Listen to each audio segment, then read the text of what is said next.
Analysis. Welcome to Analysis. Today I'll be talking about traffic problems and ways to solve the problems. Throughout the world, traffic is a huge problem. Millions of people are forced to leave early to get to work on time. I will show you ways to reduce traffic. Some of them are doable, some of them require investment. Carpooling can reduce traffic. Imagine having 4 people in a workplace and they all have cars. This group of 4 people all live in the same town.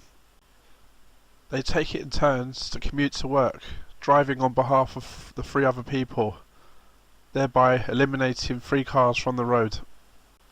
The people get a monetary advantage because they save on fuel, because they're only spending the fuel when they're doing the driving. The less cars there are on the road, the less traffic there is. Pedestrian crossings also cause traffic because when the light changes red, the cars are forced to queue up behind the red light. Every crossing on the road contributes to more and more traffic. If the road is very long and has many crossings, the traffic can get out of hand. We can replace the crossings with a ramp and underpass. The pedestrians would just simply walk underneath the road. The ramp would only need to go up 2.5 meters to clear the heads of almost any people. The people waiting at the crossing would not need to wait for a green light, they'd just simply walk underneath the road. Trains could be built that take cars on board. A car train would take cars away from the roads. This would reduce traffic. If the cost of using a car train is cheaper than the fuel used to commute, then the people would always use it.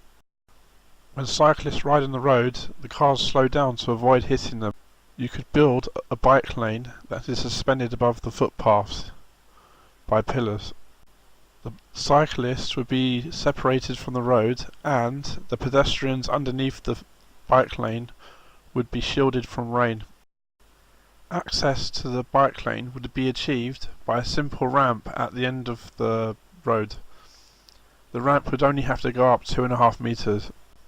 A roof could be added to the bike lane with solar panels in it. That will make the bike lane profitable instead of having a cost to it. It would also keep the rain and the sun's rays out of the biker's face and head, and that would make an incentive for them to use it more often. A lot of traffic is caused by drivers driving too fast. As they drive too fast, they bunch into slower drivers and cause a clump. The clump causes clots in the junctions and slows down all the traffic on the grid. People that drive too fast also have more accidents, and accidents also cause more traffic. So leave early and drive slower, and don't be rushing to work. Follow this simple rule. If your fuel tank is 50% or less, then refill at the next filling station that you pass. Car A in this diagram goes straight to the petrol station because he's passing by and his tank is 50% full. Car B on the diagram has been forced to make a diversion to the fuel station that is hundreds of meters long. The reason he's made that diversion is because his tank's nearly empty and he won't have time to fill when he travels to work in the morning. This is extra traffic. Cars that use fuel benefit from having a full tank all the time because contaminants in the fuel never get into the engine and mess up the oil. If your Sat-nav is smart, it can connect to the internet and detect when there's a problem in the road, and it can redirect you on a better route. So if you're driving to work and you know where you're going, you can still use the Sat-nav, knowing that it will send you on the route with the less traffic on it.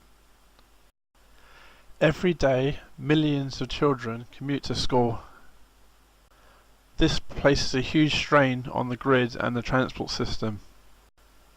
If all the schools in the same area started at different times, and that would spread the load, because there'd be people commuting at different times, and also if they had different weekends, that would bring different benefits that way. Also, individual students can have different time slots, and that would also spread the load, so that there's always people travelling. Instead of all the students travelling at the same time, they spread it out so they're travelling throughout the day. We could also improve the transport, which will make people stop using their cars. One way I would do that is to make trains smaller and thinner, about half as thick. Train A carriage is a typical carriage you see on a train. Train B is the new carriage, it's half as thick. This smaller train would allow extra tracks to be laid down. This means extra routes can run in parallel on the same journey. Therefore, you can have one set of trains going to every stop and one set of trains skipping stops on the same route that's already existing. This would be expensive but would be worth it. The same could be said of cars.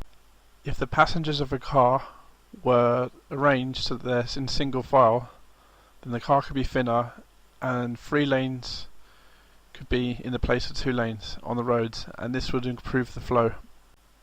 A cross-country ferry could be used to transport cars from one part of the country to the other. Motorists that are not in a hurry could save some money because the cost of the ferry would be less than filling a whole tank of fuel. Each ferry would remove hundreds of cars from the road for that whole journey. Solar panels could be installed above train tracks. This would make the train transport cheaper because the utility bills would be eliminated from the cost. The reduced cost of using a train would take people away from their cars. Having transport that is too good to not use would take motorists away from the roads and reduce traffic. If we were to elect a government that wasn't controlled by lobbyists and greedy people with money, and they weren't greedy themselves, they would put a renting cap on all inner city flats. Commuters would not feel a need to move out of the city and commute to work if they were living in the city already. In affordable accommodation, there are many ways to reduce traffic on our roads. Some of them are more easier to achieve than others. Some of them only require a change in habit. Others require significant investment. Thank you for watching, and I hope you're enlightened by this video, and if you like what you see, then feel welcome to subscribe or share or follow wherever this video appears. Until next time, I say goodbye.